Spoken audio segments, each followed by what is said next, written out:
Hey everyone, Brianna here from Yolo Barre. I have heard that you're having trouble sleeping, and when you're having trouble sleeping, it bleeds into the rest of your life, right? It affects your fitness, it affects your health. So at Yolo Barre, we go beyond the bar, beyond the studio, and we're really looking to change your entire lifestyle and well-being for the better. So I have my lovely sister here today, Dr. Chloe Brandow. She is a certified DO. She is a graduate from UCSF Fresno. She's currently wrapping up her fellowship in sleep medicine. She'll be graduating in June. Right now it's April. So she is ready to give us some tips and tricks on sleeping. She is someone who is very passionate about helping others. That's why she went into medicine. A slew of events kind of led her to where she is now in life. And the two of us are here to help you feel better. Take it away, Chloe. All right. Well, I'm excited to be here, and I'm excited to talk to you guys about your sleep. And I'm hoping that I can give you guys some tools to help you really improve your sleep and improve the length of time of your sleep and your quality of sleep. What we're going to do today is essentially we're going to do kind of a crash course in what you'd expect to learn during a cognitive behavioral therapy class for insomnia. Essentially, this class was built to be a 4 to 6 week course. So today is kind of a rapid crash course. I'm going to be giving you a lot of information and a lot of tools. I don't want you to think that you have to do every single thing that I'm telling you, but I'd really like you to pay attention and think about a couple things while I'm talking that you think might be really helpful to incorporate into your daily habits to improve your sleep. Try them out and see how that goes.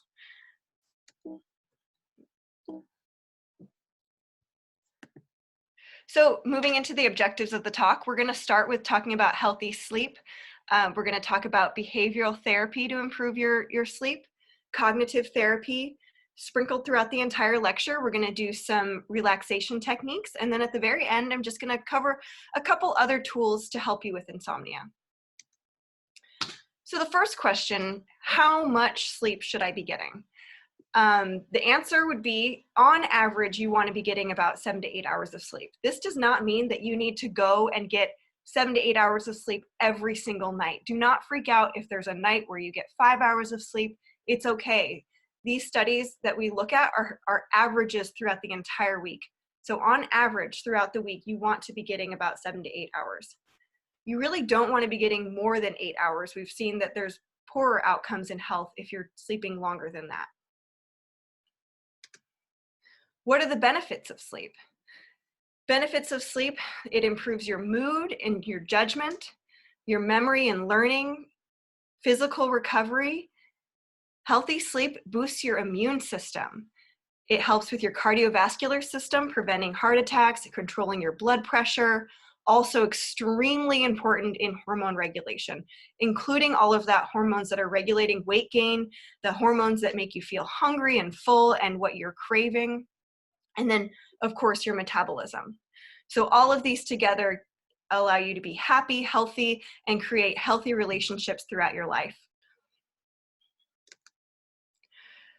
So with healthy sleep, you're looking at two forces that are controlling your sleep. You have your alerting signal, which is what's keeping you awake during the day. And then to put you to sleep, you have what's called your sleep load. Both of these forces are always working. I want you to look at this graph here.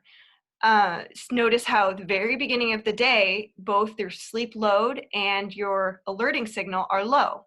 And as the day progresses, both are increasing. You have a sleep load and that alerting signal working together throughout your day.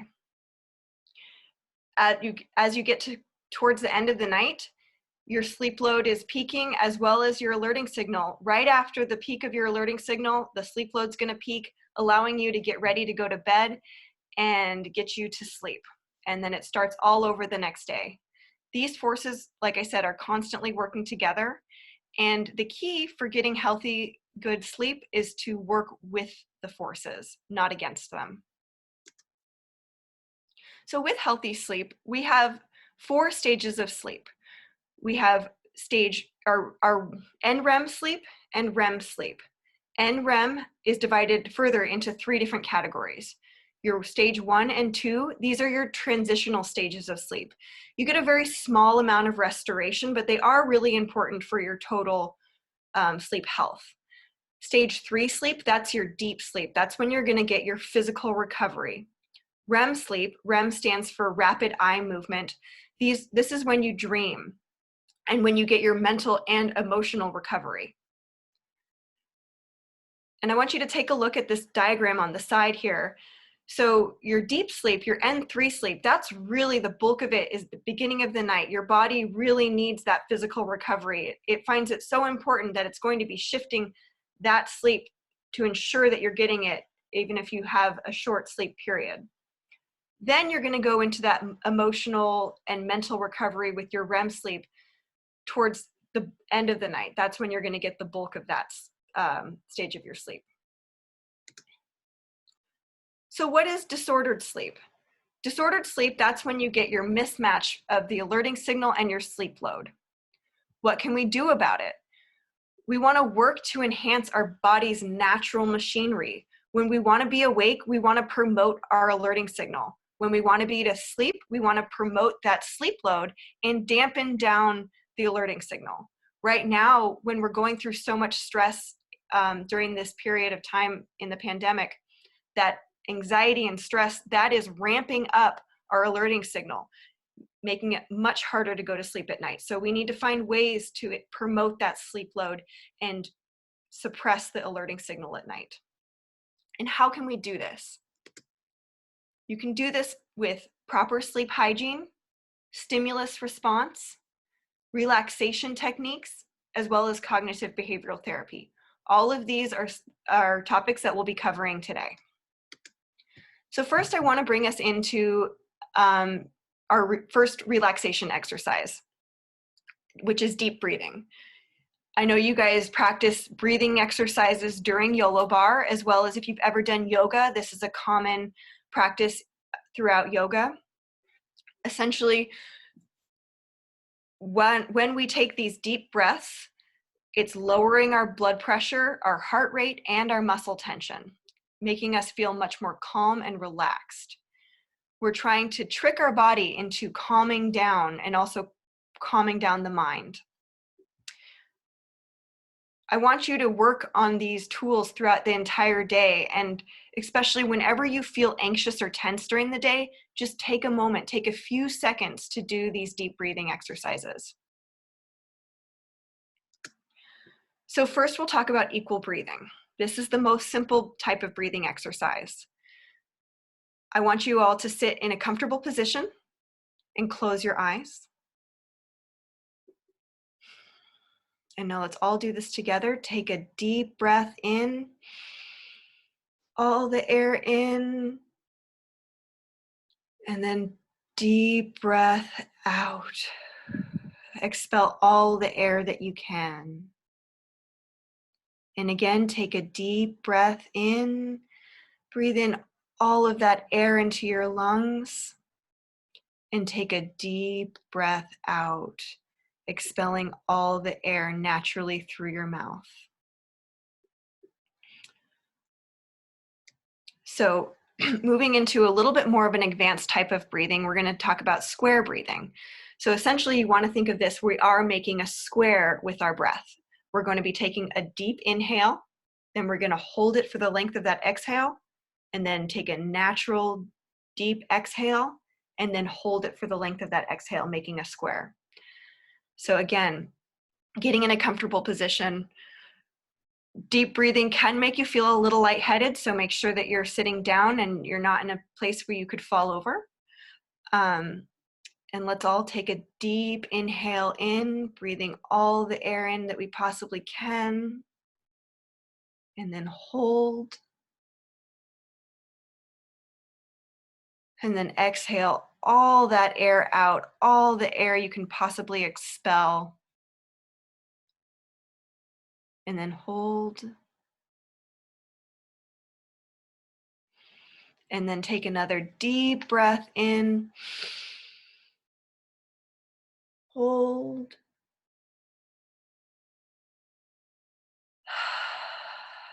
Exhale and hold.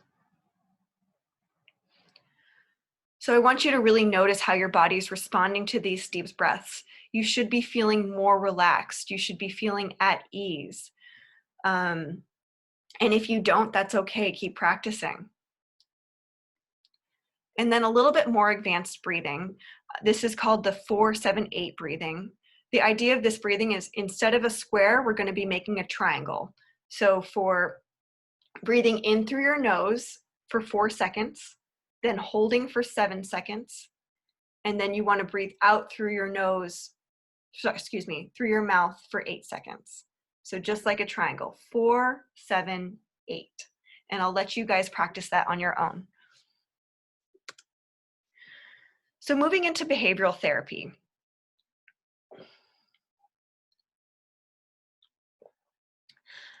I want you to keep in mind, one of the key points about getting good sleep and getting your body ready for sleep is that your body wants to sleep in a quiet, cool, dark environment. The activation of your nervous system by having your environment slightly warm, some noise, a little bit of light, all of that is interfering with your body's ability to relax and sleep.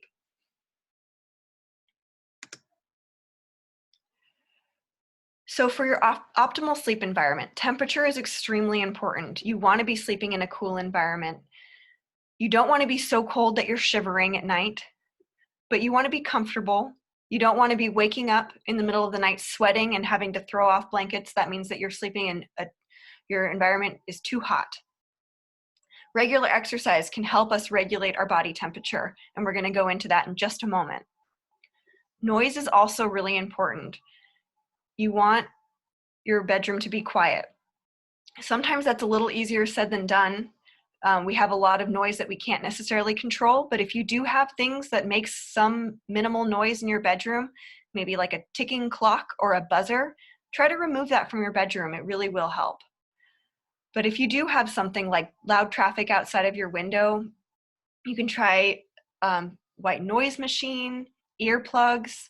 I personally really like fans because it's incorporating in that temperature, keeping your room nice and cool, keeping the air moving, as well as the white noise. There's also white noise apps that you can get on your phone. I would avoid using things like TV or music because these can be more disruptive. There's more of a variation in volume as well as variation in the sounds, and this can be really disruptive. And actually, even if you do fall asleep with these types of sounds, they can prevent you from going into that deeper sleep, getting that full body restoration that we're looking for. Lighting. You want to sleep in darkness. We work on a natural light-dark cycle. That's how our circadian rhythm has been built to function. So we want it to be light during the day and dark at night. Melatonin is our body's natural sleep aid, and it's destroyed by bright light, especially blue light. Blue light is what we find in most of our screens. So your phone, if you have a tablet, your computer, your TV, all of these expel blue light. So I want you to go and find the setting on your phone where you can put a timer where during certain parts of the day, your phone is on night mode. Night mode is going to filter out that blue light. All of your Kindles and any kind of tablets that you use, you can do the same function there. Some TVs I've heard, you can filter out the blue light, but if you like to watch TV to wind down right before bed, try getting some, and you can't filter out the blue light through a setting on the TV, try getting some blue light glasses. These will filter out the light to help maintain the melatonin that your body is naturally building up in your system. So you want to be avoiding this light about 2 hours before bedtime.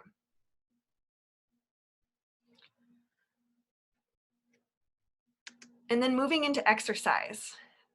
Regular exercise has been shown to help adults with insomnia fall asleep more quickly, sleep longer, and experience better quality sleep. Exercise also, of course, enhances your cardiovascular functioning, bone density, immune functioning. It helps reduce your resting heart rate, reduce your blood pressure, and your muscle tension. Remember, those are all the same things that we're trying to do with our deep breathing. During exercise, our body temperature naturally rises. We have a peak in our body temperature with exercise. Followed by that peak, our body temperature starts to drop. And that drop is what our body is looking for to help us get ready to go to bed. So an ideal time period for exercise would be about 3 to 6 hours before bed. That would ensure that you have that peak in your body temperature and allows it for that time for your body temperature to drop. I know you guys a lot of you are doing Yolo Barre at the live hour of 9:15. That's awesome. I don't recommend that you make any changes there. But incorporating a little bit more into your daily routine can be helpful as well. Even just a 20 to 30 minute walk, low impact aerobics, riding a stationary bike, adding something else about 3 hours before bed, that can help too with improving your sleep.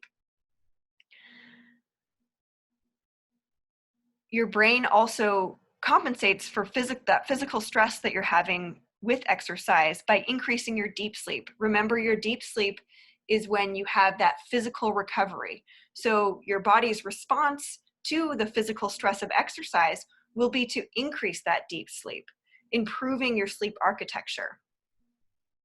If you don't have time to exercise on a day, you can try taking a hot bath. This will mimic the rise and fall in temperature that you see with exercise. It's a much quicker rise and fall, so you actually want to take your bath about 2 hours before bedtime. Both with the bath and exercise, you don't want to be doing it right before bed. You don't want to be doing anything that's going to rapidly increase your temperature right before you're trying to relax and fall asleep. And for the hot bath, you want it to be for 25 minutes, and it must be a hot bath. And lastly, exercise your brain. Boredom reduces the pressure that we have to sleep and contributes to insomnia. Find an interesting course online. Learn something that you've always wanted to learn. Read a book. Socializing is also extremely important. Try a new hobby. Try any kind of new activity. Just something to stimulate you, especially right now when we probably have a little bit less structure to our day and less to do throughout the day. You really want to find ways to keep your mind active, to keep you interested. That mental and intellectual stimulation is going to increase your sleep pressure and help you sleep at the end of the day. You don't want to be stimulating your brain though right before bed. So that's the same with exercise, same with the brain exercise, body exercise. Don't do it right before you're going to try to go to sleep. So I wanted to brush a little bit upon substances in sleep. Both caffeine and nicotine increase your brainwave activity. They increase your heart rate, increase your blood pressure, increase that alerting signal. That's all contributing to insomnia at night if you're using these substances right before bed or close to bed. So caffeine. Caffeine is a really difficult substance to talk about because there is such a wide variation in how people respond to caffeine. And our metabolism changes as we age. We become more sensitive to caffeine. Caffeine can work in as little as 15 minutes upon consumption, and it can last for up to 6 hours or more. So whether you realize it or not, that caffeine that you drank about 4 hours ago is still in your system and still making you feel more alert than you would have been. And I'm not trying to get you to stop drinking caffeine in the morning. Caffeine in the morning is excellent. Drink your cup of coffee, have your cup of tea, but try to cut out that afternoon coffee, the afternoon tea. And if you're one of those people that is determined that you can fall asleep with a cup of coffee right before bed, keep in mind, yes, sure, maybe you can fall asleep. Some people, they have no issues falling asleep with caffeinated products, but it does reduce your deep and your REM sleep. So it is changing your sleep architecture for the worse and not giving you that full body restoration that we're looking for. Same with nicotine. Nicotine is also going to be stimulating, and it can last for several hours after smoking. and it can be harder to fall and stay asleep after smoking a cigarette. If you are currently smoking tobacco, I'd really recommend using now as a time to quit. Other drugs that can be stimulating that you might not realize are decongestants. Some anti-migraine medications have caffeine in them, and antidepressants, thyroid medication, and antihypertensives. So not all antidepressants and antihypertensives can be alerting, but just keep that in mind and maybe try changing your medication time, to see if that helps. And as far as sedating medications go, these can cause rebound insomnia when they wear off, making it harder to stay asleep. It's especially important to avoid the nightcap. Alcohol is not helpful for sleep. I know lots of people we're trained, we grow up talking about the nightcaps, something to relax you right before bed. For some people, alcohol can be very relaxing, but other people, it's actually a stimulant. It takes about 1.5 hours to metabolize 1 ounce of alcohol. So if you do want to enjoy a drink in the evening, limit yourself to 1 drink at least 2 hours before bed, because if not, you're going to bed with alcohol in your system. Maybe you fall asleep a little faster, but it's going to wear off. It's going to cause you to have more fragmented sleep. It's going to cause you to sleep lighter, more in those initial stages that we talked about, the N2 and N1 and N2 stages of sleep. And it's going to suppress your REM and your deep sleep. Also really changing the sleep architecture and not allowing us to have that full body restoration that we keep talking about.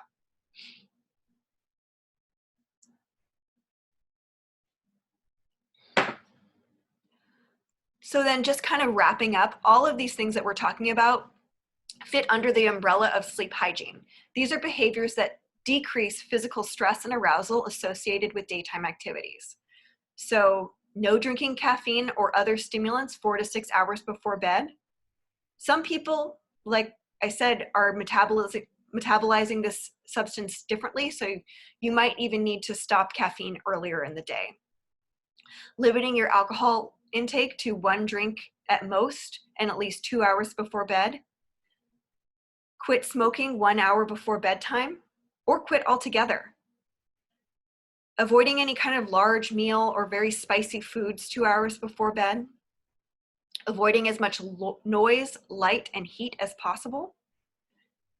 Use relaxing nightly behavior like a warm bath, relaxation techniques, and reading. And getting more physical exercise, but avoiding that strenuous exercise right before bed. So moving into stimulus control, these are techniques designed to help improve your sleep-wake cycle by creating a strong association between the person's bed and sleeping.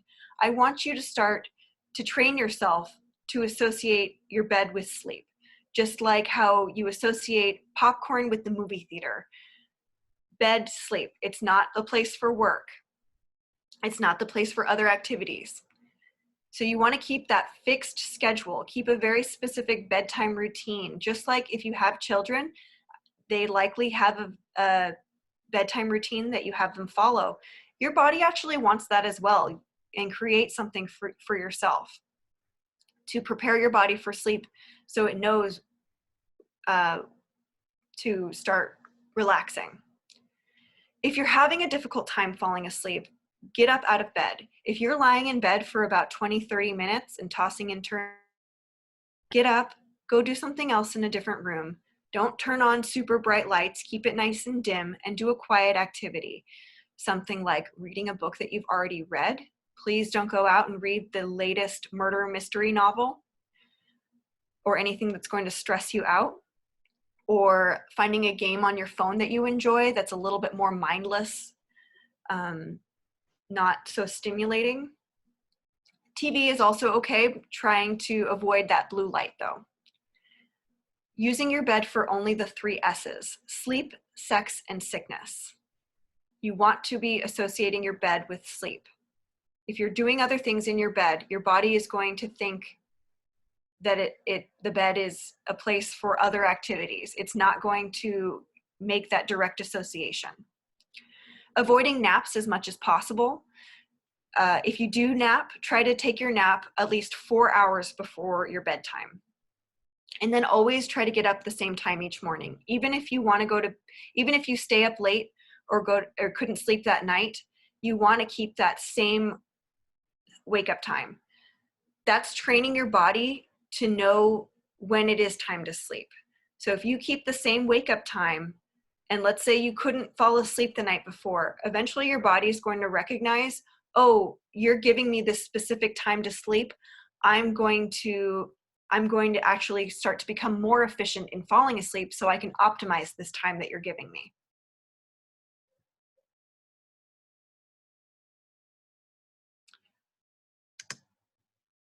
And now moving into our next relaxation activity. This is active progressive muscle relaxation. So I would like everyone to just kind of take some deep breaths. And I want you all to just make a fist and clench it. And I want you to think about what you just did. You clenched your fist. What did you do to your breathing? Most likely, a lot of you held your breath during that time. Tension in our body, for some reason, our response is to breathe more shallow and hold our breath even. That's why deep breathing is important, and that's why this exercise can be important as well, or helpful as well.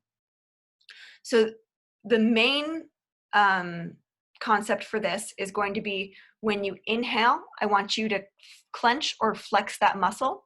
And when you exhale, you're going to release the muscle. So I hope you're all in a comfortable position. And I want you just to take a few deep breaths, close your eyes and relax. And now I want you to curl your toes as you inhale, curl them tight. And then as you exhale, release them. Feel that muscles relax. And again, inhale, clench your toes. And exhale, release. And when you do this, I want you to start with your feet and then work your way up your body. So the next step would be inhale, flex your calves, and exhale, release. And you can do this with every muscle. So pushing on your thighs, crunching your stomach, flexing your arms, raising your shoulders, smiling, clenching your jaw, raising your eyebrows. This is building on that deep breathing exercise and helping you relax your body. Practice this when you feel tense or anxious during the day, if possible. I'd recommend trying to put it in about twice a day if this is something that you'd like to put into your practice. And then moving into passive muscle relaxation. This technique is very similar to what we just did, but instead of the flexing and clenching, we're going to be imagining our body relaxing on the exhalation. So this is good for people that have any kind of nerve or muscle injury. When you take a deep breath in, and then instead of clenching, when you exhale, just imagine your toes growing heavy. Imagine your feet heavy, sinking into the floor, melting, turning to metal or stone. And you can do this same thing, working your way up your body. So starting with your feet, moving into your calves, your thighs, your stomach, your arms. It's really just channeling that relaxation, feeling your body melt down into your chair, melt down into the bed. So if you want to do some relaxation, a mini relaxation response is something that you can do quickly throughout the day.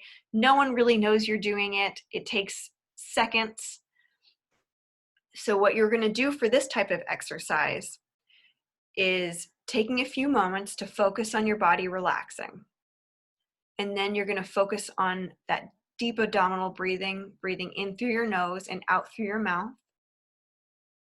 And as you exhale, it's helpful to focus on a word. Focus on, you want your body relaxing. So a word that's going to relax you. Some people may be happy, hope. I like to think of just breathe, breathe. But really whatever word speaks to you. And this is important to try to incorporate in throughout your entire day. Use cues as reminders. So you can put a piece of colored tape on the back of your phone, put it on the face of your watch.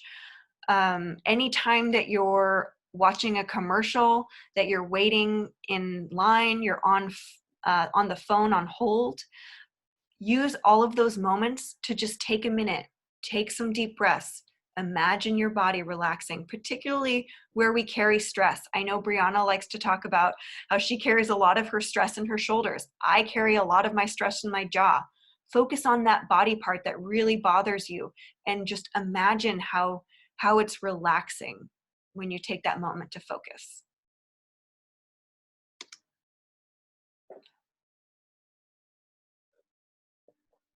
So we're going to move into cognitive therapy. The goal is to change exaggerated, unrealistic beliefs about the world around you as it relates to sleep and mood. You want to build a more realistic attitude towards sleep, worry less about how much sleep you're getting, and focus on how you feel. So in order to break down our exaggerated thinking, it's important to know what types of cognitive distortions we often use. So cognitive distortions are exaggerated or irrational thoughts or behaviors that induce or perpetuate mental health symptoms, depression, anxiety, and insomnia. So all or nothing thinking, this is essentially you're thinking in black and white. There are no shades of gray, it's black, white, and that's it.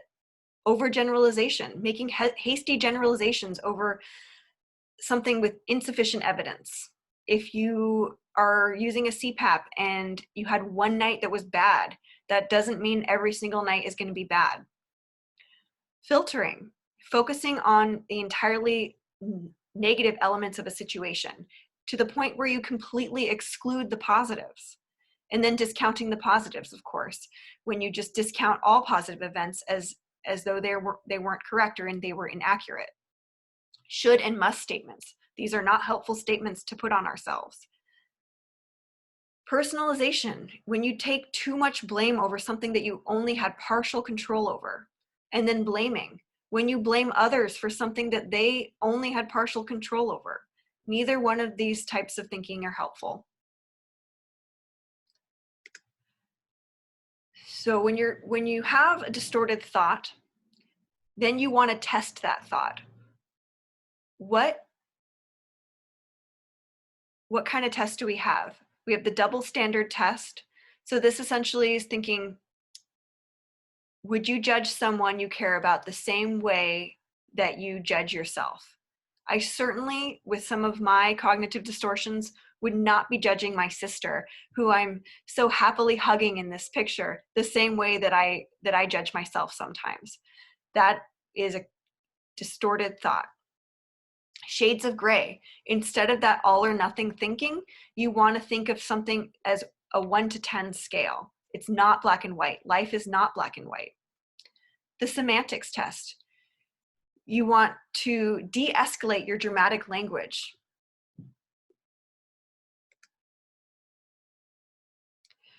So cognitive restructuring. If you are someone that's having a lot of issues with these negative thoughts, and during stressful periods, it's natural, this happens. What I want you to do is get a journal and write down that negative thought. What negative story are you telling yourself? And then use those cognitive distortions.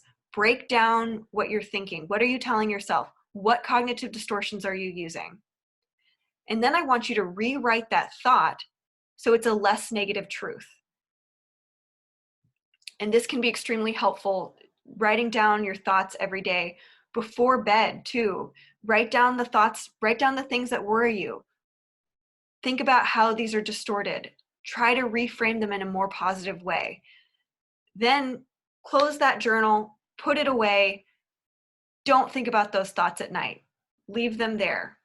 You already thought about them. You don't need to continuously think about them while you're sleeping. So, so a couple positive thoughts. It can be really helpful to have some positive thoughts to tell yourself. So some people really like to take just a couple of these thoughts, write them down, or just say a couple of these phrases to themselves. I do not always need 8 hours of sleep. I do not need to catch up on sleep. I will be able to function after one bad night of sleep.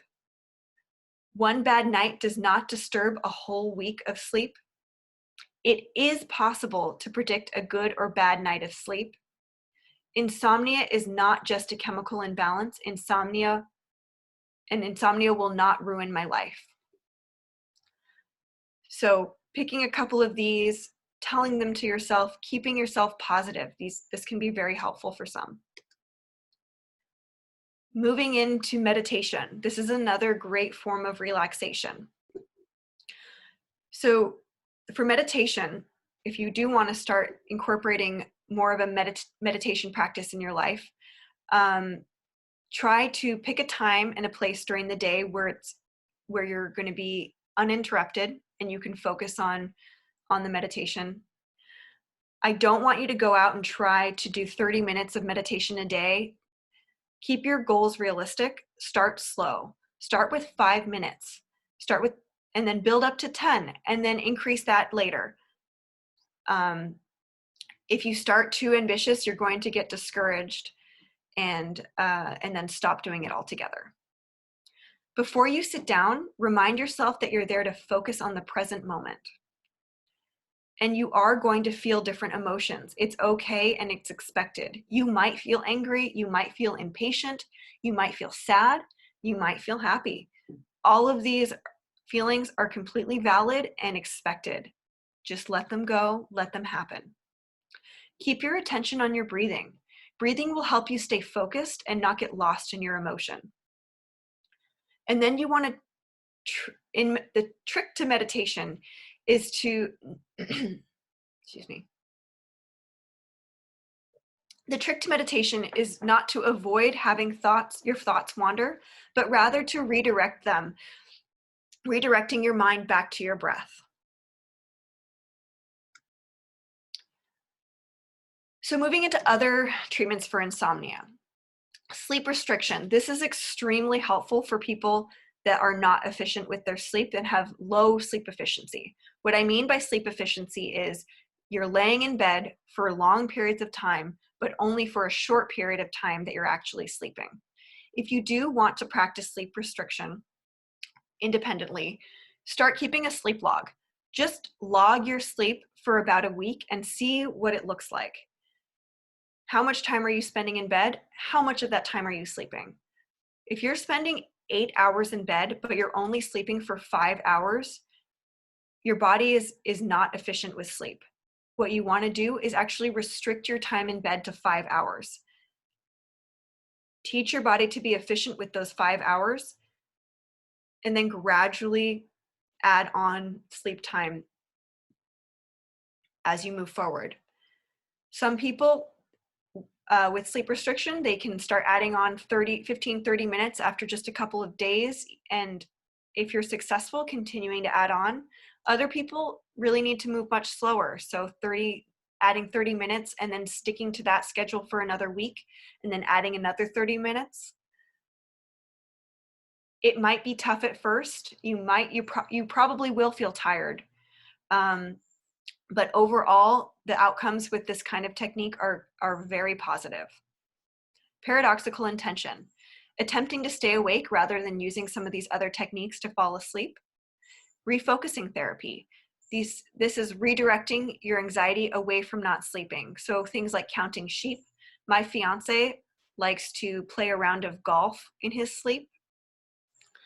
Both paradoxical intention and refocusing are trying to distract you from falling asleep. And these can be really helpful techniques for people that have a lot of anxiety about not being able to fall asleep. Imagery rehearsal. This is helpful for people with recurrent nightmares. What you're doing is you're rehearsing how you would like your dream to transpire while you're awake. So light therapy. I know I talked to you guys earlier about how important darkness is when you're trying to fall asleep. Light is extremely important when you're trying to wake up. Our body works off of that light-dark cycle. That's how our circadian rhythm is functioning. So if you're struggling to wake up in the morning, make sure that you are exposing yourself to 20 to 30 minutes of bright light upon awakening. So lux, that's a way that we measure illuminance. At sunrise, we have 10,000 lux, and noon is 100,000 lux. If you don't have access to sunshine in the morning, if you are like me and you live in a very dark apartment, invest in a light box. This is actually a light box that I got off of Amazon for myself. I love it. It's 10,000 lux. Turn it on for 20 to 30 minutes in the morning. You don't need to look at it directly, but just have it on while you're eating breakfast, drinking your tea. It will make you feel more awake and alert. It's also very helpful for people that have seasonal depression. If you feel more down during the winter time, this can be a very helpful tool for you. And I want you to keep in mind, when you're sitting in a brightly lit room, you're only in about 500 lux. So if you stay in a brightly lit room with no sunlight and then go to bed at night, you're essentially living in darkness according to your brain.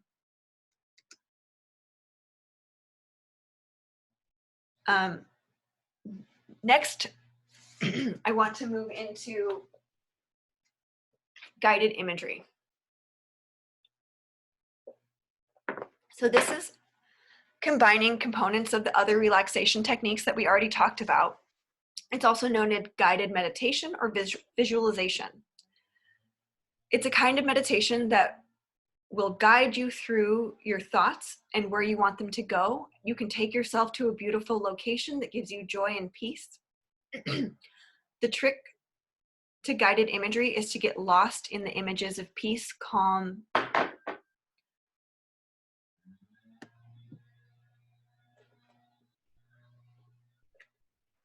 so I'd like you all to close your eyes, and we're going to do this together. Direct your attention to your toes and feet. Feel a wave of relaxation begin to move through your feet.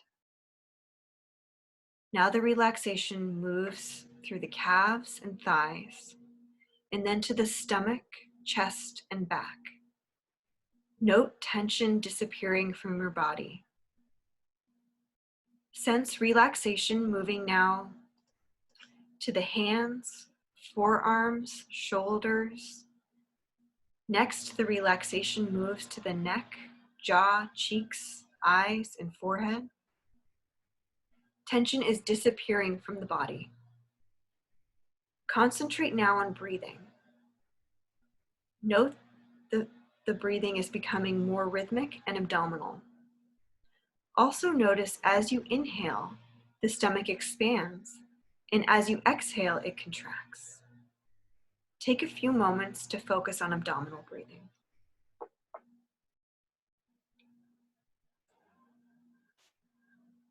If the mind drifts to distracting thoughts, let the thoughts go and return to your attention to breathing. It may help to repeat the word that we talked about. Now that you're relaxing more deeply, imagine yourself in a tranquil place in nature, one that you have visited or would like to visit, a meadow, a beach, a mountain. Take a few moments to consider the beauty, the sky, trees, animals, flowers, or whatever you observe. Are there any sounds such as water, wind, or birds? Any smells such as flowers or grass? Sense the warmth of the sun against your skin. Take a few moments to be at peace with the soothing environment.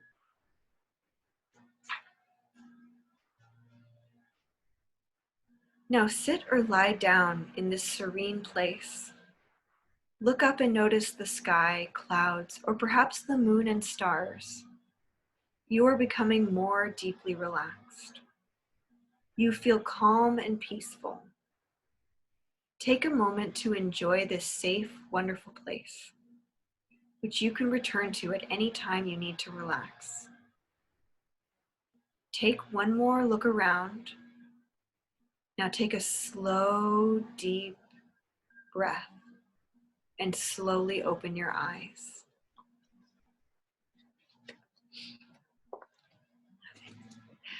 All right.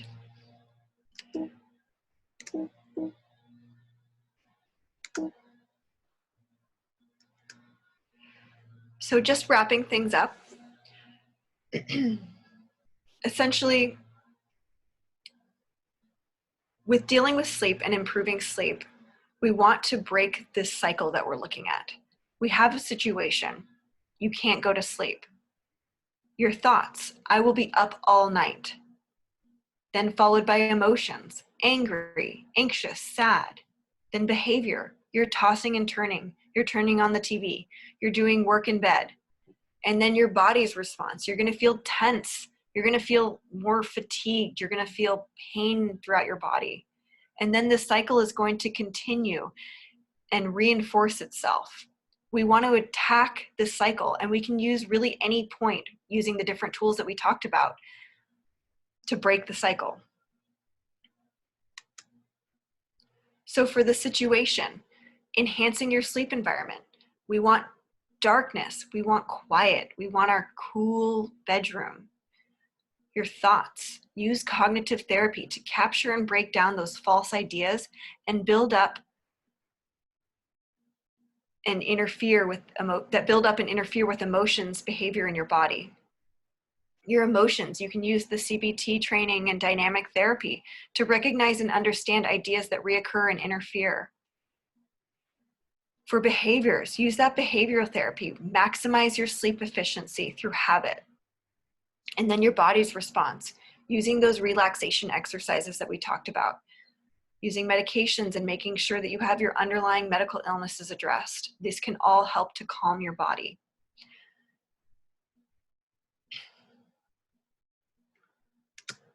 So I just wanted to point out a couple of apps that I've enjoyed in the past.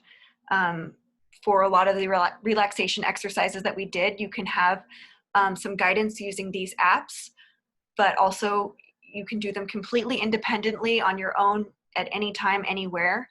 The 3-minute mindfulness, I like this one because everything is 3 minutes long, and so it's nice and quick. Headspace, this is a very popular meditation app right now. It will actually walk you through meditation and build up your practice with time. So just like how I said to start with 5 minutes, they have beginners meditation courses that start you at a lower time period and then increase as you move along. And then CBTI Coach, this app has a little bit more than just relaxation exercises. It's actually something that you can use if you do want to work further on CBTI, cognitive behavioral therapy. This is where you can keep all of your sleep logs and really monitor your sleep and have more tools to help. And if you do need more help, I do recommend talking to your primary care doctor, seeing if you can get referred to a sleep specialist that has training in cognitive behavioral therapy, or consider that there might be something else going on that is contributing to your sleeping. This book can be a very helpful self-guided CBTI course. Essentially, Dr. Jacobs was the founder of CBTI for insomnia. It's called Say Goodnight to Insomnia. It's an excellent book. I've read it myself. It has all of the sleep logs in there that you would need to move through the course. He has some really inspiring examples of people that have been successful with CBTI training. And so if this is an ongoing issue for you, I highly recommend investing in this book. And then I want you to not forget to stay in touch with your community. Like I said, with the brain activity, socialization is extremely important for our brain health, to exercise our brain. You have such a wonderful community at Yolo Barre. I love being a part of it online, taking the online courses. And then of course, once you get back into that studio, getting back to normal life, be sure to be kind to yourself and others. And then remember to laugh as much as you can. Don't take yourself too seriously. All right.